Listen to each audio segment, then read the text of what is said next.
She thought she was texting her ex, just another desperate message for help. But one wrong text changed everything.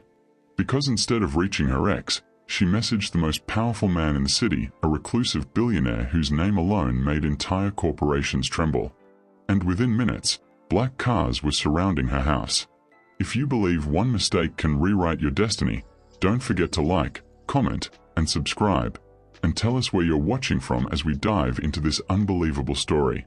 The January rain fell in a steady rhythm against the cracked windowpane of a small council flat in East London. Inside, Lena Carter sat curled up on her second-hand couch, her laptop flickering weakly as she tried to calculate whether her remaining £480 could stretch to cover Caleb's antibiotics. Her ex, Ryan, was 3 months late on child support again.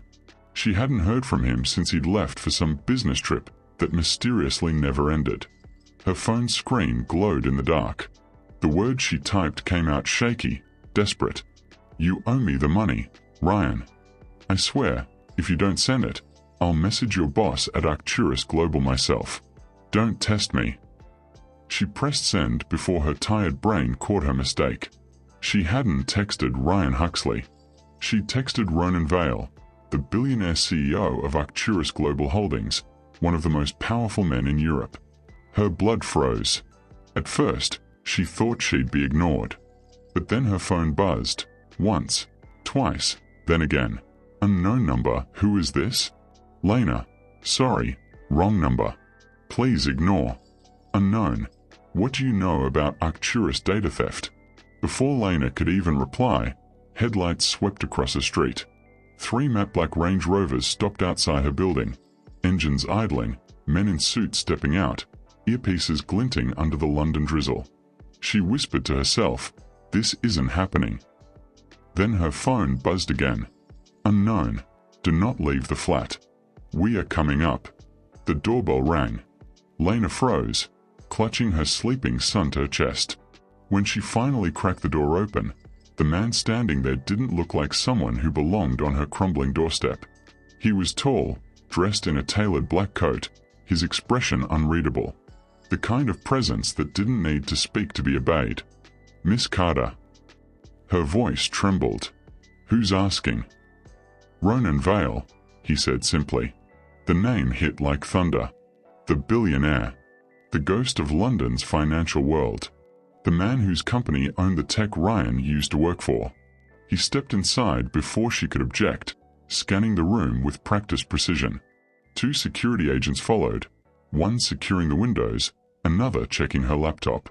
Ronan turned to her, his voice low but sharp. "You mentioned Arcturus in your text. You said data theft. Tell me exactly what you know." I don't know anything," she stammered. "I was texting my ex. He worked for your company before he disappeared." Something flickered in Ronan's eyes. "Ryan Huxley," he said quietly. "The man who sold my prototype algorithms to competitors in Dubai." Lena's stomach twisted. "He, what?" Ronan didn't answer. Instead, he nodded to his men. "Get her son's things. We are leaving. Now." Minutes later, Lena found herself in the backseat of a black Range Rover, the city lights blurring past through tinted glass. Her son, still asleep, rested against her lap. "I don't understand," she said finally, her voice cracking. "Why are you helping me?" Ronan looked out the window, his tone cold but controlled.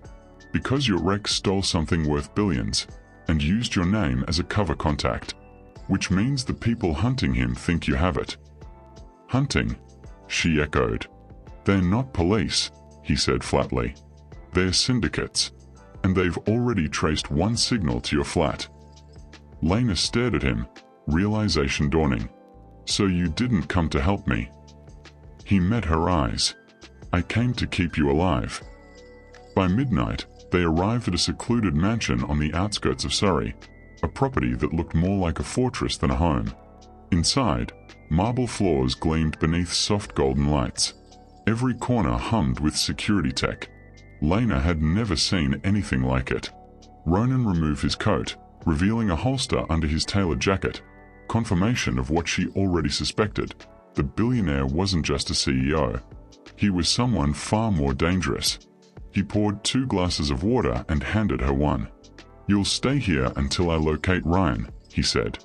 "And if I refuse?" Ronan's lips curved slightly, not a smile, but something sharper. "Then my protection leaves with me, and so do your odds of survival." The next morning, one of Ronan's operatives entered with a dossier. Inside were surveillance photos of Lena, her son, and her flat. Her breath hitched. "These were taken weeks before you texted me," Ronan said quietly. "Your ex wasn't just planning to flee, he was planning to take your son." Lena's legs went weak. "You're lying." Ronan placed another photo on the table, a passport photo of her son under a fake name. "He forged documents. He intended to sell my stolen prototype to a rival firm and use your child as leverage if caught." Her world collapsed in a single breath.